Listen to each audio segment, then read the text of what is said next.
Welcome to New Possibilities. I speak truth to power without fear. So, what I want to do is talk about this Comcast case. I'm going to talk about Byron Allen. I'm going to talk about Yvette Carnell, Tariq Nasheed, and also Diddy. So, many people know that Byron Allen has filed a lawsuit against Comcast alleging race discrimination. He's basically alleging that Comcast is refusing to put his programs on Comcast, and he's saying that race is the reason why. Race discrimination is the reason why. That's a summary of his case. I know that there are far more details than that, but for the sake of this video, that's a summary of what his case is about. When I get a chance, I'll post a link in the description box to his actual complaint so that you all can read it for yourself. Also, I'll post a link to an amicus brief that was filed in the Supreme Court by several civil rights organizations so that you can understand what this case is all about. So he's filed this lawsuit, and the reason why this lawsuit is significant, it has nothing to do with whether or not Byron Allen's allegations are correct or not. Many people who have signed on to amicus briefs with the Supreme Court or who have spoken about this issue, they're not necessarily taking sides about whether or not Byron Allen's allegations are actually true. The big issue here is a civil rights law titled Section 1981. It's a law that bars discrimination in contracts. And basically, what Comcast is trying to do is completely undermine the purpose of that law and weaken it so it basically has no use anymore. What they're trying to do is make it so, and just to summarize what this law is about before I go into the details, Section 1981 is a law that prevents discrimination in contracts. I will also post a link or the actual content of that statute in the description box so that you can actually read the statute for yourself, but it actually prevents discrimination in contracts. So, in contracts can include a wide range of different areas. It can include, you go into a retail place or employment discrimination. It includes a wide range of different activities, different forms of discrimination. So basically, you have this law that's been in place since 1866.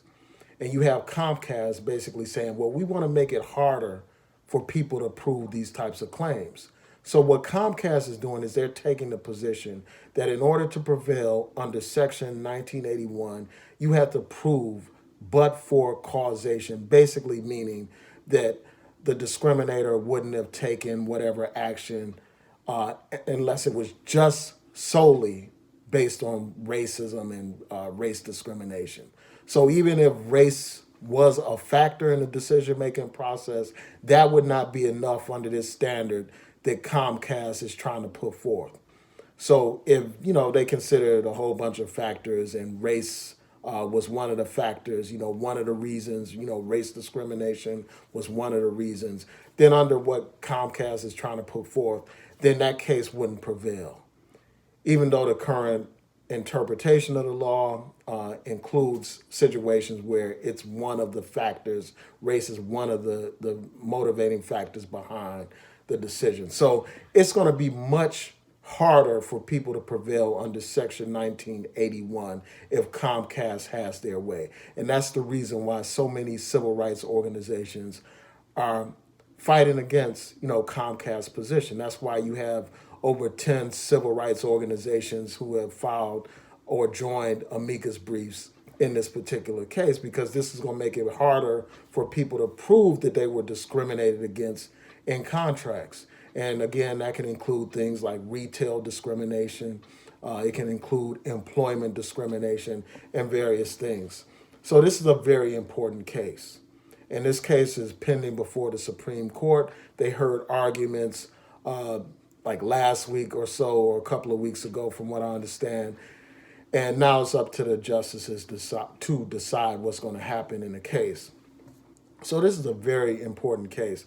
And the thing that makes this case very troubling, is the makeup of the Supreme Court. Now we have a right-wing court. As you all know, Donald Trump appointed 2 justices to the Supreme Court. So the court is leaning to the right now. It's likely that the court may go along with Comcast's interpretation of the law, making it more difficult for people to present race discrimination claims. Also, something else needs to be pointed out. Donald Trump's Justice Department is supporting Comcast's position. See, and this is another example why elections actually matter. It's another example because Donald Trump's election made it possible for him to be in a position to appoint 2 Supreme Court justices. And if he's given a second term, he could appoint another one, another Supreme Court justice, thereby making the court even more further to the right, even more conservative. And what that means is it's going to be detrimental to African Americans and other so-called minorities in this country. So that's one way that he has an impact on this situation. And then the other thing is he is using his Justice Department to defend this situation. So let's get into, the responses of these people. People like Yvette Carnell, Tariq Nasheed, and Diddy. Now, Diddy did something that deserves to be recognized, and he deserves to be commended for this. I just saw an article posted on Revolt's website. Diddy made a statement about this whole thing.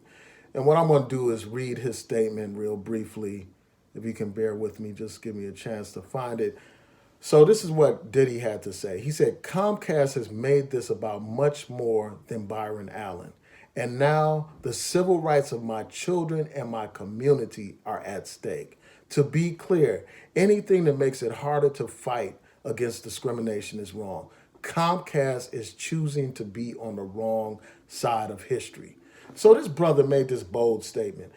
And the reason why this is bold is because his business is directly tied to the situation.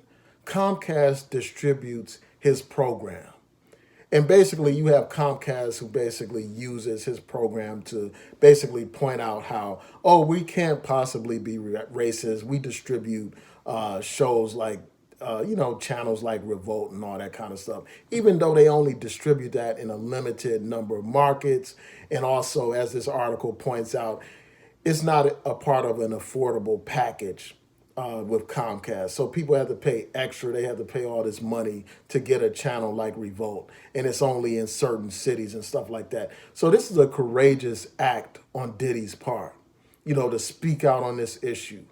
See, this is how celebrities should be used. Of course, I don't support the position that celebrities should be our leaders or anything like that. But their voice matters because they have the attention of the masses. And that's why I have to commend this brother for speaking out against the actions of Comcast, even though this may possibly jeopardize his profits or his connection to Comcast. So, that's what I have to say about Diddy. I salute the brother for having the courage to speak out, to speak truth to power. And we know that Comcast has power. So let's get into Yvette Carnell. Now, Yvette Carnell was boasting, from what I understand, like from other videos that I've seen talking about this. She's been boasting about ADOS, taking on this issue and protesting in front of the Supreme Court and this and that. And she's been taking civil rights organizations to task, basically saying, well, why aren't you out here marching, and demonstrating in front of the Supreme Court, making it seem like, she's the one and her people are the one putting in this work. And the sad thing about it is, as another YouTuber pointed out, man, at this point, it's really too late, even though like protests and stuff like that will generate attention around this issue. But now this matters before the Supreme Court. The Supreme Court is going to ultimately make the decision about this case. No protest is going to make the Supreme Court change their mind or whatever. And the fact of the matter is, when this woman had a chance to, voice her opposition to Donald Trump, when this man was elected, this woman was actually popping bottles, basically celebrating his election. celebrating his election. And if I could find the footage, I'll post a link in the description box. And I'm sure that people out there may know exactly what video I'm talking about. If you know about it, post a link in the comment section so people could see it. But this woman was actually toasting this guy, celebrating his election. And it's the same woman that had all this negative stuff to say about Obama. But here we are. It's Donald Trump that appointed 2 Supreme Court justices to the Supreme Court that are likely to vote in favor of Comcast's position on this issue, thereby making it more difficult for black people to prevail in these race discrimination cases. It's Donald Trump that has used his Justice Department to defend Comcast's, reactionary position on this issue. Comcast's position is going to make it difficult for us to prove these race discrimination cases. But this woman was popping bottles about this, popping bottles about his election when she should have been out there pushing hard for this man not to be elected, going hard against him. And I'm sure, from what I recall, she did support Bernie Sanders to some degree or whatever. But I was just highly disappointed in the way she reacted to Donald Trump getting elected. And then also you had this woman, as many people have talked about, like low-key supporting Donald Trump. She's done videos supporting some things that Donald Trump has said and done. This woman got so excited over how Donald Trump carried on doing some press conference that this woman actually had the gall to put on a mega hat, and she has since taken down that video. But it's too late now. I mean, it's too late to be trying to pretend like you here to save the day to make a difference in this case. It's too late, even though I know they've done videos talking about the importance of that, of the case, which is good. That's a positive thing. And that's something that I commend. That's something that I respect. But for her to have the nerve to criticize civil rights organizations as well, like she was saying, well, we're out here putting in this work, like demonstrating in front of the Supreme Court. When, that matters on a lower level, it does matter. I won't downplay the importance of protesting and stuff like that, as Tariq Nasheed did, and I'll talk about that in a second. But what matters is what happens in that courtroom. And those same civil rights organizations that she loves to criticize, that she loves to hate on, are the same civil rights organizations that actually put their voice where it actually matters. They put their voice in, the amicus brief to argue the law, to argue why Comcast is wrong. That carries more weight than some protests outside of the courtroom away from the ears of the Supreme Court justices. So let me move on to Tariq Nasheed. Let's see what time it is. Yeah, I'm going to have to leave in a second. But let's move on to Tariq Nasheed. Now, Tariq Nasheed did this video where he was going on and on about Byron Allen, talking about Byron Allen not being, really down for black people. He pointed out how a lot of Byron Allen's programs are not even black programs.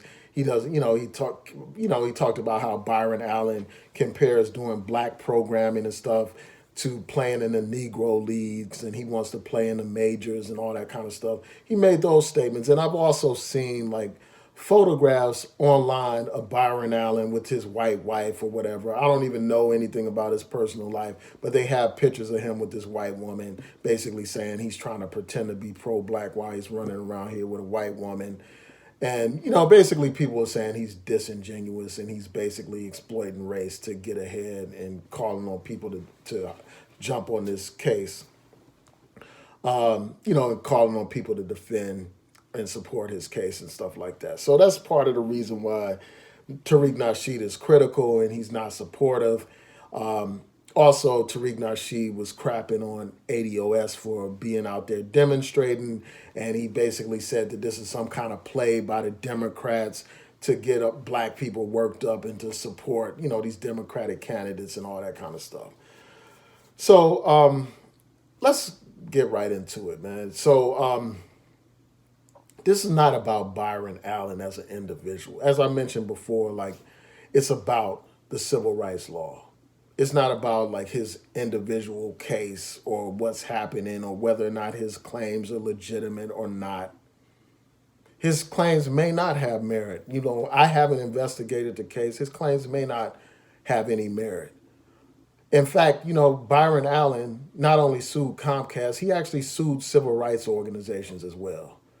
So, you know, even though he sued these civil rights organizations, some of them actually supported, you know, the case in terms of this issue dealing with the civil rights law. Like later on, they filed the amicus briefs, as I mentioned before. So this is not about Byron Allen. You know, this guy is trying to make it about Byron Allen, but it's really about Section 1981, a key civil rights law that prevents discrimination in these contracts, in contracting.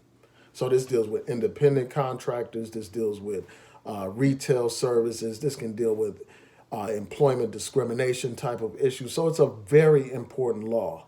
And if people are required to prove but for causation, it's going to make it extremely difficult for people to prevail under Section 1981. So, you know, all this talk about Byron Allen not doing this and that and not really being down for black people, all that's irrelevant. And another point that Tariq Nasheed made is he said, well, there are other civil rights laws. You know, even if this law is struck down or, you know, it becomes more difficult for people to present various claims, we still have all these other protections. So people need to quit acting like this is the sky is falling and all that kind of stuff. And, you know, of course there are other civil rights laws. Of course there are.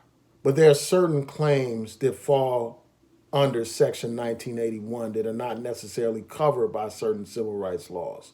For instance, claims by independent contractors, for instance. They can't, you know, bring a claim under, you know, under various civil rights laws, like under equal protection and all that kind.